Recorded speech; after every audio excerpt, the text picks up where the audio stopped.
Mes amis, aujourd'hui, on va parler de chasse à l'ours et de tout ce qui peut entourer ça à la pourvoirie du domaine Vanier. Je suis présentement en compagnie du gardien de l'entrée du domaine Vanier. L'émission Bonne Chasse vous est présentée en collaboration avec les partenaires suivants. Ecotone pour la chasse, la pêche et le plein air.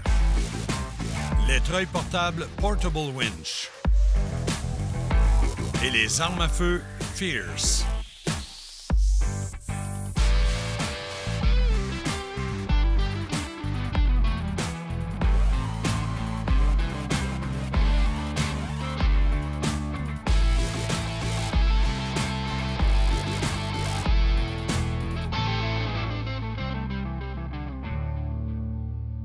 Bonjour tout le monde et bienvenue à votre émission Bonne Chasse. Aujourd'hui, on parle de chasse à l'ours à la pourvoirie du domaine Vanier. On parle de chasse à l'ours, mais quand on vient ici à la chasse à l'ours, on peut combiner la pêche, la chasse, donc on a de l'activité à la journée longue. On peut chasser en avant-midi, en après-midi, au choix, mais la majorité des chasseurs vont chasser l'ours en fin de journée, peut-être de 3 heures à aller jusqu'au coucher du soleil. Alors, je vous invite à nous suivre. On vous fait découvrir ensemble la pourvoirie du domaine Vanier.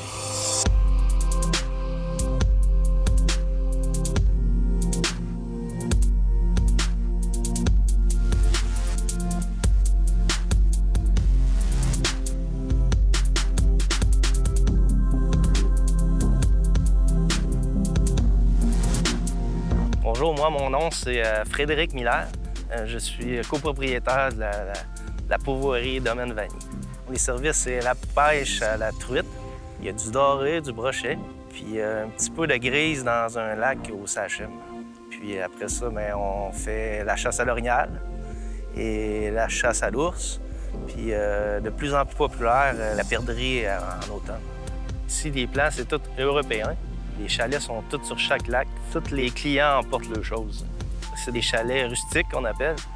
Rustiques, mais il y a quand même tout dedans. Là. Le frigo au propane, le poêle au propane, il y a l'eau courante. Mais on a aussi 2 maisons qu'on appelle de luxe. Il y a la TV, l'Internet, tout ce que tu peux avoir dans une maison normale. Ici, je reçois l'équipe de Bonne Chasse pour faire la chasse à l'ours.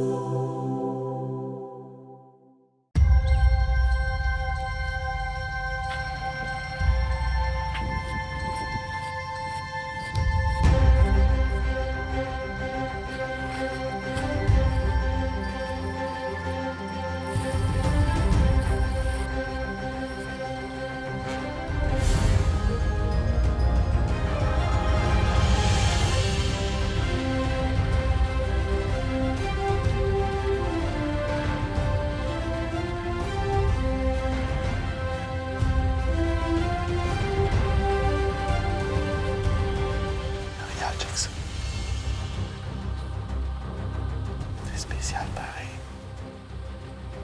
Ça en fait un bloc de sel.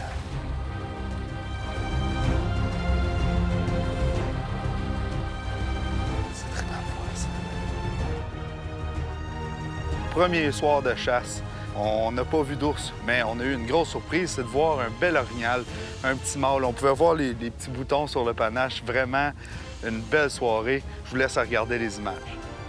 Aïe, aïe. Aïe, c'est hot.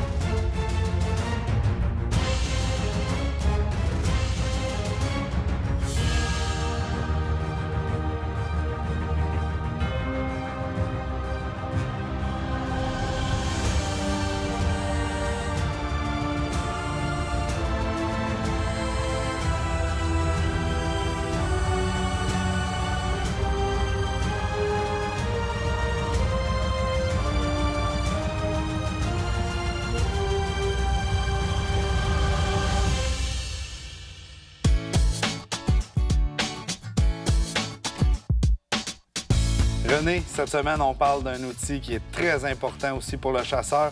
On parle de lunettes d'approche, binoculaires, les jumelles.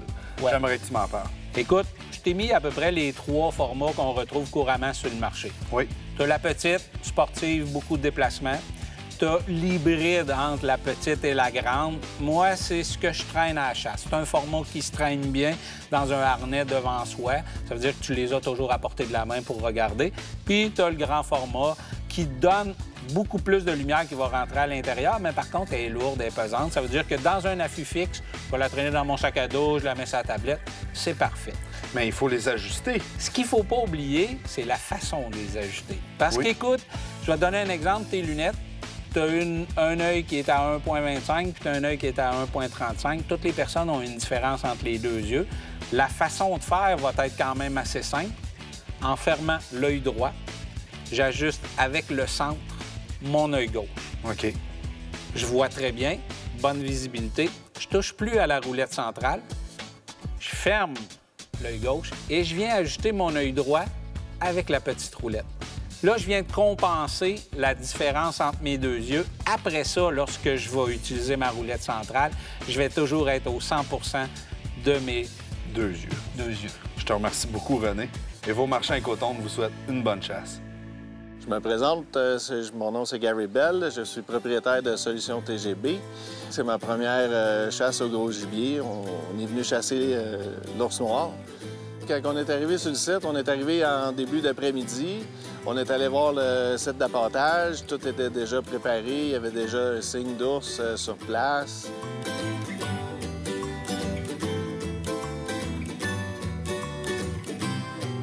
Très, très belle place. On s'est installé. Ça a pris peut-être 1 heure environ, puis l'ours s'est présenté.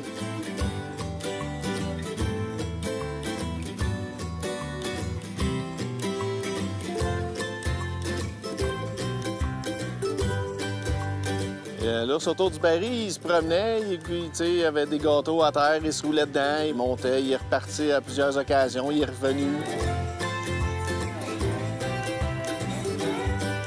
Il s'est roulé à terre, il montait sur le baril, il a failli prendre une petite débarque. C'était bien drôle. Il a fait un super beau show. Il nous en a donné pour notre argent.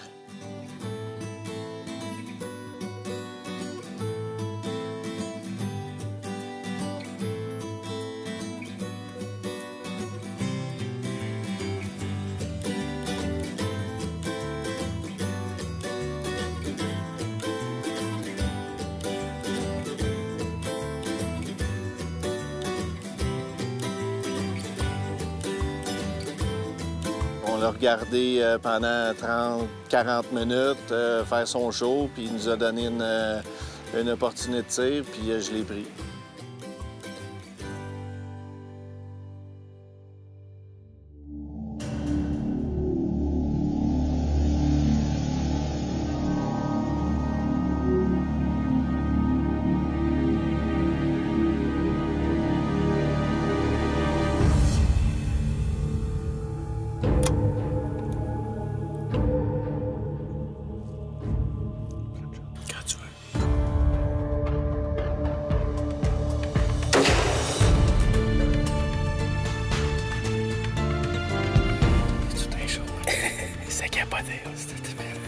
Il a grimpé un moment donné, il a tombé en bas il a failli tomber en bas du baril.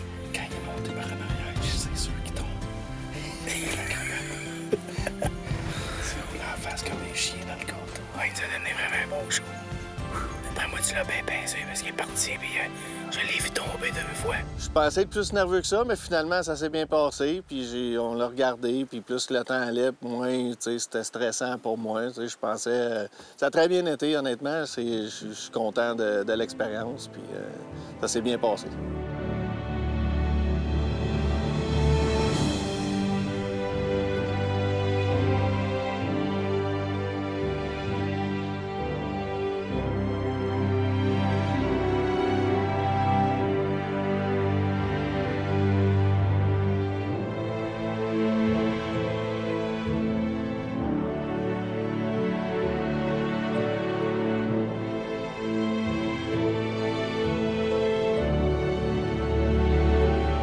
carabine que j'ai utilisée, c'est une Fierce 6.5 Creedmoor. Très, très belle machine.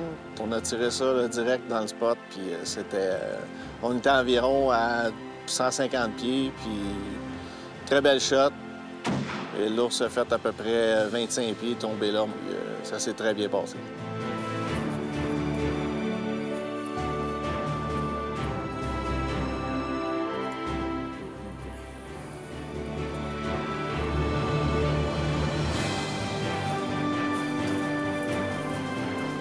Il est parti par ici, là. C'est les traces.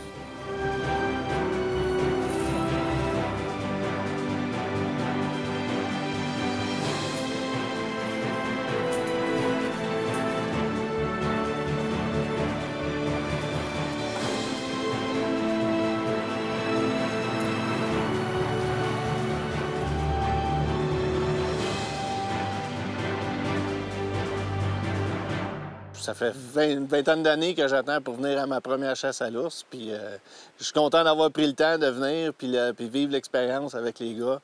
Puis c'est une très belle place et puis ça va être à refaire bientôt. Et puis c'est le numéro 1. Il va y en avoir un numéro 2 bientôt. Ça va être une très belle expérience. Très, très, très belle expérience.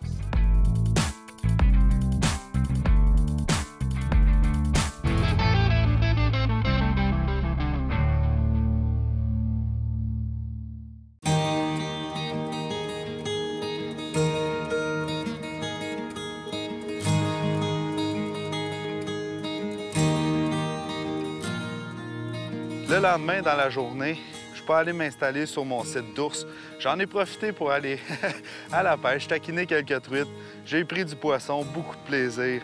Après ça, on est allé faire une sieste. Mais là, je me suis préparé pour mon jour 2 de chasse.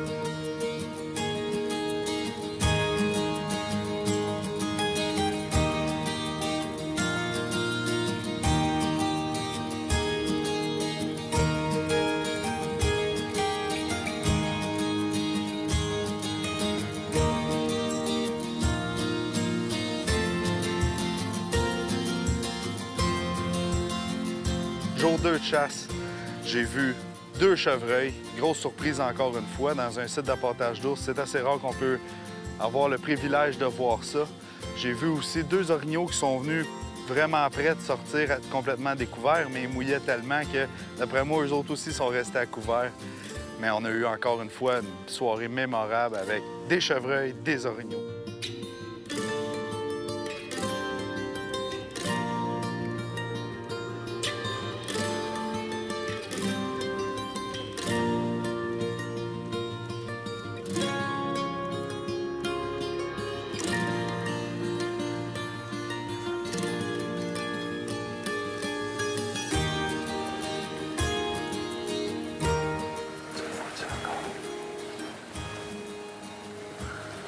Dans les branches. Il analyse le terrain, il descend. Il s'est levé debout. Il a le nez noir, noir, noir. C'est un bel ours. Il a entendu le cadreau, puis il a pas aimé ça.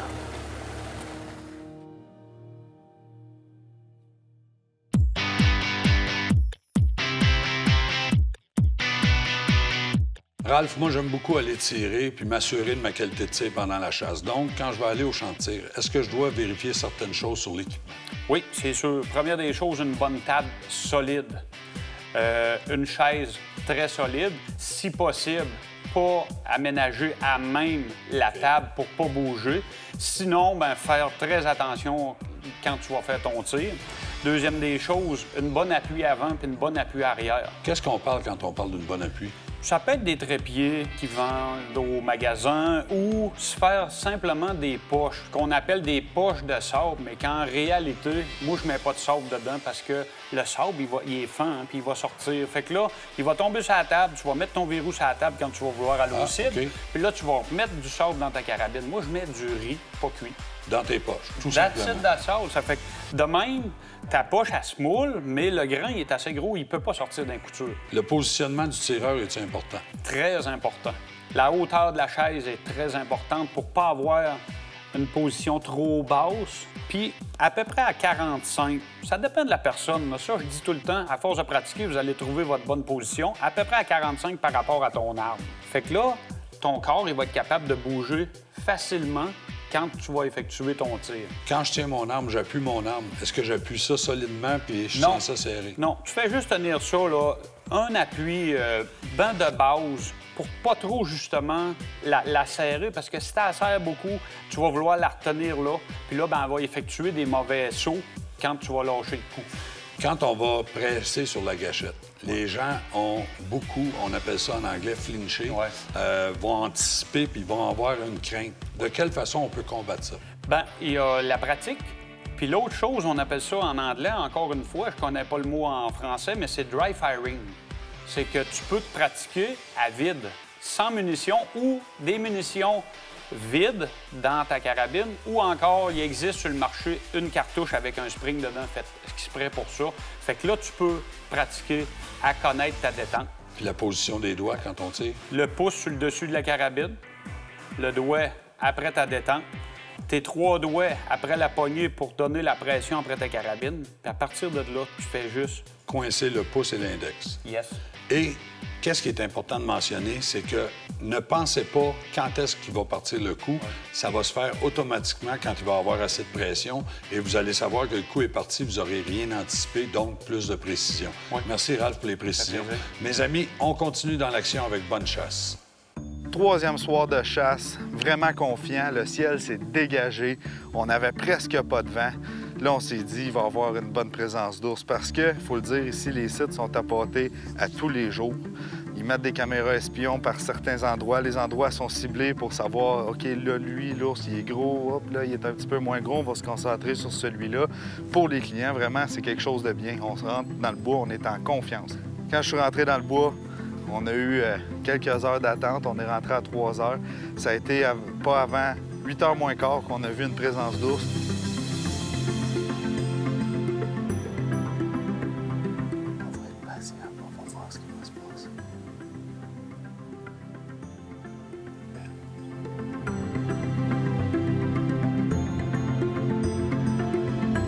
On le voyait sentir les lignes d'odeur. Notre guide, Frédéric, lui, il avait mis un produit pour expédition à odeur d'anis. C'est une gelée qui sert normalement pour l'orignal, mais pour l'ours, l'odeur d'anis, c'est très bon aussi. Donc, l'ours, on le voit, il se promène, il a le nez dans les airs. Moi, je me préparais en même temps pour faire mon tir, mais là, j'hésitais. OK, je le prendrai pas là, je vais attendre un peu, je veux qu'il se rende au baril.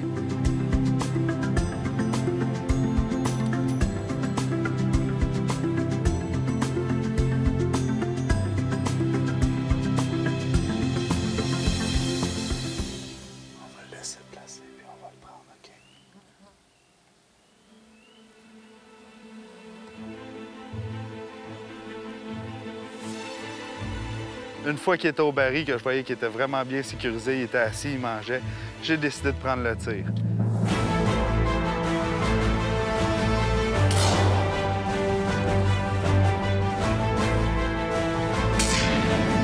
Le tir a été fait, l'ours est parti complètement sur ma droite. Il est rentré dans le bois, mais je l'ai entendu tomber.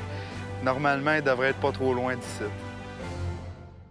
Mes amis, aujourd'hui, en compagnie de Sylvain Sainte-Marie, on va vous donner des petits trucs pour vraiment améliorer vos conditions de chasse. Premièrement, avant de penser chasse, il faut penser préparation. Exact. Il y a des petits trucs à faire attention, Sylvain. Les odeurs. Oui. La principale base, c'est les odeurs. Les gens oublient souvent. Tu veux du succès à la chasse, tu veux des chevreuils avec des beaux panaches comme ça, des beaux orignaux, bien, va camoufler ton odeur. Élimine, il faut que tu sentes rien. Puis il faut pas que tu laisses d'odeur. Non, puis pour pas laisser d'odeur, un petit truc, traînez votre linge tout le temps dans un bac. Tu laves ton linge. Une fois ton linge est lavé, tu mets ça dans le bac. Après, tu vas prendre tes odeurs, épinettes, terre, conifères. Moi, je suis un amateur de terre. Oui. Fait que je vais toujours mettre de la terre. Ce bac de linge-là est toujours dans le camion. Il rentre jamais dans la maison. J'arrive à un endroit de chasse. En plein mois de juillet, je vais aller mettre mes caméras. Bien, je vais me déshabiller, je vais me rhabiller avec ça. Je vais changer de champ, je vais faire 1 kilomètre en camion, je ne me changerai pas. Non, non, non. Je me rechange. Vous allez dire peut-être que je suis paranoïe, mais moi, c'est ça que je cours après. C'est important parce que Quand on parle d'odeur, souvent, on va juste arrêter, soit prendre une petite bouffe dans un restaurant, Exact. aller mettre de l'essence. Ça laisse beaucoup de particules d'odeur sur le vêtement. Dans le bac de plastique, il est scellé, il ne rentre pas d'odeur. C'est ça. Après ça, on arrive sur notre territoire. De quelle façon on va choisir les odeurs aussi pour masquer nos odeurs? Bien, ça dépend toujours où est-ce que tu vas chasser. Si tu es dans une cédrière, tu vas utiliser du conifère. Si tu es dans une érablière, utilise l'odeur de terre. Oui. Tu sais, tu vas gratter au sol, ça sent la terre, l'humidité. Donc, l'odeur de terre va vraiment aller te camoufler. La terre, elle peut servir à plein de choses aussi. Tu vas faire un faux grattage, là. Tu t'en vas faire une souille, utilisant de la terre. Un orignal fait quoi? Ça Il sent la vire. terre brassée. Ça, tu prends ton urine de mâle orignal synthétique, tu mets ton odeur de terre, tu viens de simuler une souille. Il y a plein de choses que tu peux faire. On a rajouté des odeurs, mais moi, avant de rajouter les odeurs, j'essaie de masquer encore plus Ouais. les odeurs. Tu vas asperger partout ce que tu vas faire de l'humidité. OK. On s'entend de toutes les zones corporelles, les dessous de bras, les jambes, la L'intérieur de casquette. casquette, ouais. Tout à fait. Tu commences à avoir chaud, mais ça bloque tes odeurs. Une autre petite affaire qu'on a peut-être oublié, les gants aussi. Quand on va prospecter en forêt, des gants. C'est important. Vous voulez voir des gros bocs, vous cherchez des mâles matures, ça prend quelque chose. Faut pas laisser d'odeur. Ils sont pas rendus matures pour rien. Non, ça, c'est c'est ça. important de le dire. C'est ça. Sylvain, merci les précieux Ça fait plaisir. conseils. La gang, on retourne dans l'action avec Bonne Chasse. Ça fait déjà une demi-heure qu'on a tiré. Je vous amène, on s'en va voir ça ensemble. Venez-vous-en. Moi, quand je l'ai entendu tomber, c'est ici, vraiment pas loin, là. Ah, il est là, il est très là. Quand j'ai retrouvé mon ours, j'étais vraiment content. Un bel ours. C'est un ours qui s'approche des 150 livres. C'est un beau mâle. Puis une belle tête, une belle fourrure dense, noir, noir, noir. Un bel ours du Québec. C'est pas l'action qui manque ici, je vous le jure. J'ai vu des chevreuils, j'ai vu des orignaux pendant ma chasse. Ce soir, ce bel ours-là, je tiens à remercier les gens de la Pourvoirie Vanier de nous avoir reçus, de nous avoir fait vivre un beau trip comme ça. Puis on va se revoir bientôt.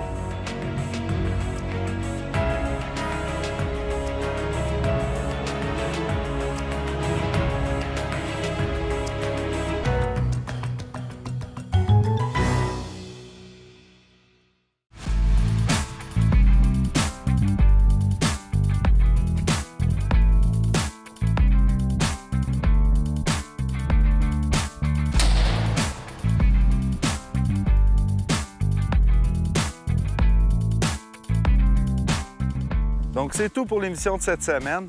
Restez là la semaine prochaine parce qu'on vous revient avec bonne pêche. D'ici là, comme dirait Norman, portez-vous bien, respectez la nature parce que ça nous appartient. Bonne semaine, tout le monde. L'émission Bonne Chasse vous a été présentée par les produits de chasse Pro Expédition, les pièces d'auto LKQ et Solutions TGB, transport et logistique. Pour plus d'informations sur nos activités ou pour revoir nos émissions, suivez-nous sur notre page Facebook ou sur notre nouveau site Web.